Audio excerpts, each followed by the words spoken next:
Today, we are going to be talking about graphs and graphing. Now, one of the most important concepts there is in science is gathering data. Everything that we do in science, that we learn in science, that we try to gain new knowledge with is based on data. If you are doing science correctly, you are experimenting.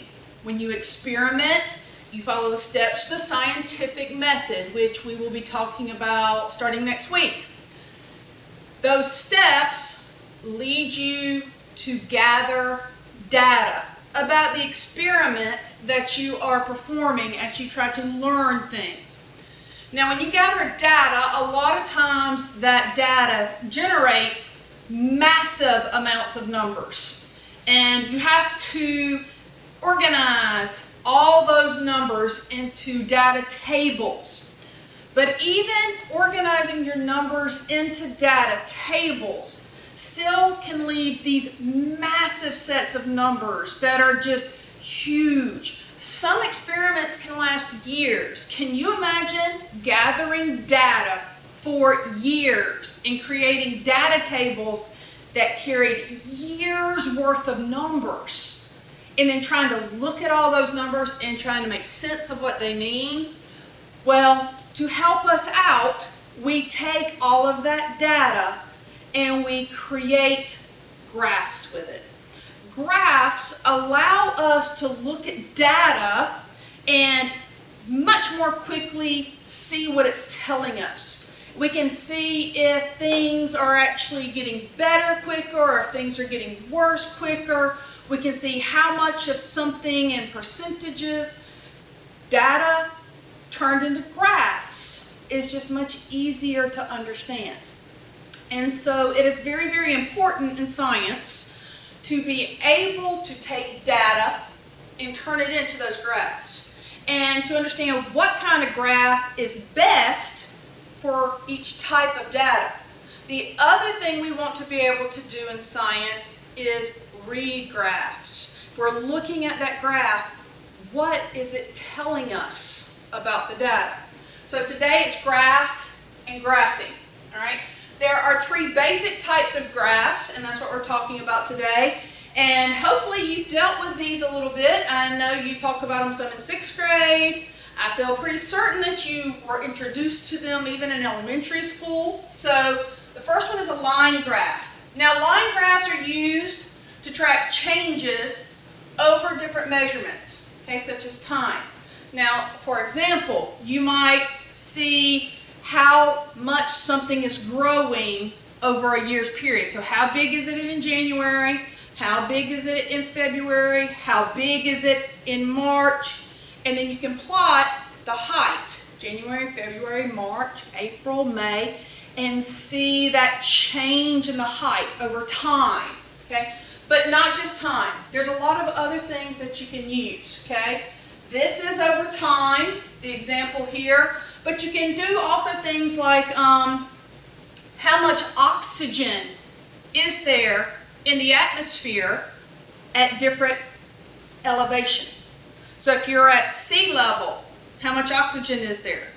And then when you go to 1,000 feet above sea level, how much oxygen is there? And when you go to 2,000 feet above sea level, how much oxygen is there?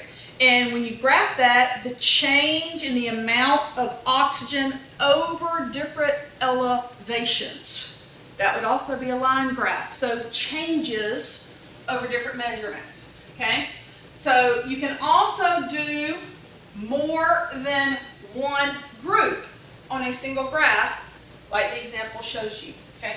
And we're going to be working with what we call double line graphs, and even eventually possibly triple line graphs. So that's what this graph is it's showing you two different cities, City 1 and City 2, and how much rainfall they are getting. So you can compare the two cities. And by doing this real quick, you can look at that and go, hey, which city gets more rainfall? Well, the green one does, because it's bigger, it's higher. Green is city 1, so city 1 gets more rainfall. And so you can quickly compare the two different cities by putting both of them on one graph. So that's what you can do with more than one group using more than one line. This one uses colors. You can also use things like different shapes at the point. So maybe a star, a star, a star, a star, and a triangle, triangle, triangle, triangle. Or you could use different lines. You could do a solid line for one and a dashed line for one. Things like that. But you can put more than a single line on one graph. Okay? Another very common type of graph is called a pie or a circle graph. Now, a pie or circle graph is best to use when you are trying to compare parts of a whole. Okay? So you're not going to see any changes with this. What you're going to see is you're going to have an entire amount of something. Okay, that's your whole circle. All right, and then you're going to see what each part of the circle makes up, and you get it by percentages. So for this one, this is all of the oil that is produced on the planet. And we want to know what percentage of oil each country creates or digs up. All right, and so you can look and you can see that Saudi Arabia does 13% of the oil on the planet, and Russian Federation does 12%, and the United States does 9%. And then you take these 6 countries, and these are our big producers, and every other country on the planet makes up 51%. And you can do stuff like this to see which country makes the most oil. Saudi Arabia. You can use this anytime you have a whole and you want to know what percentage you're spending. So people will usually use these to kind of do a budget. All right, I make $2,000 a month, say, and I want to know what percentage of money I'm spending on food, and I want to know what percentage of my money I'm spending on clothes and energy and gas and entertainment, and I can set it up and I can see where my money's going. Because this much of my paycheck goes here, and then this much of my paycheck goes here, and you can use it to see what percentage of a whole. Now, I will not be asking you to learn how to create a circle graph or a pie graph, but I will be expecting you to be able to read one. Okay? These are very, very hard to make. It takes a whole lot of math. I'm not going to ask that of you. You will be making line graphs. You're going to have to make them from scratch yourself, and you will be making bar graphs, and that's the third one we're going to talk about.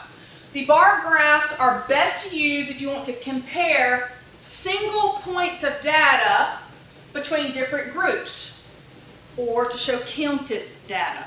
Okay, so we're not looking at changes over time, we're looking at just single points of data. All right, so what I have up here are 2 examples. The first one over here is trash on the beach. This is counted data. Okay? You go out to a beach, you pick up the trash, you sit down and you count your trash. How much of that trash was cigarettes? How much of that trash was styrofoam? How much was plastic? And then you plot your points and you draw your bars to show it. Now you can also use a bar graph to look at single points of data between different groups. This is a comparison between boys and girls and what they're doing in their after school time. All right? So, watching TV or videos. Okay? A lot of them watch TV and videos. As a matter of fact, 100% of boys and girls will watch TV sometimes. All right? Now, skateboarding or rollerblading, more boys do it than girls do it. But somewhere around 25% of girls will skateboard or rollerblade, and almost 40% of boys will do that. So you can see that boys are more likely to skateboard or rollerblade. But when it comes to arts and crafts, girls are more likely to do it than boys are. Almost 60% of girls do it in their leisure time, but only about 35% of boys do it. And that's how you can use a bar graph to compare. And you can see you do it on a single graph. So again, this is a double bar graph. So you can do 2 sets of data on one graph, just like with the lines, okay? And you use a color coding to show the 2 different groups, all right? Those are the types of graphs that we're going to be learning about, that we're going to be using.